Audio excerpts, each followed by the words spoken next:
现在很普遍，几乎每个人都会养一些宠物。比方说，有人养狗，有人养猫，等等，各种不同的宠物。所以常常有机会会跟别人一起分享养狗经啊、养猫经啊，甚至还有养甲虫经啊，等等。这时候你可以用这一句话扛后溜。你给不下有口叫的毛，你给不下有口叫的毛，你给不下有口叫的毛。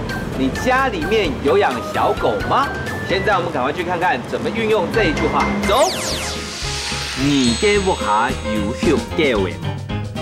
哎，盛文，你看好多给我的狗，东丁一下，好可爱哦。哇，真的懂等一下，好得人疼的感觉哦。哎，米儿，你给不下有口叫的毛？你家里面有没有养狗啊？有啊，我家有一只给我的狗，还有一只猫啊。你看它们打闹啊，还是翻滚在一起，懂神七很有趣哎。懂神七很有趣，哎，这样感觉真的很有趣哎。哇，哎，盛文，啊？你给不下有口叫的毛？你家有养小狗吗？啊？哦，因为我家住的是公寓啊，所以不可以养叫的狗。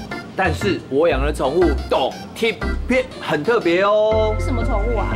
我养的宠物是怪耶青蛙，还有屌耶小鸟。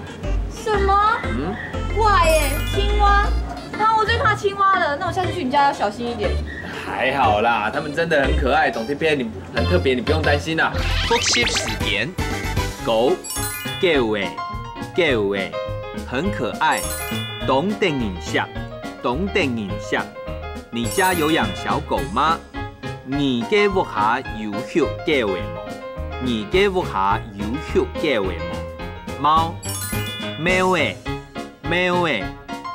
很有趣，懂神七。青蛙，怪耶，鸟，屌耶。行真耶客家 V&B， 分享大家听下来讲客家吧。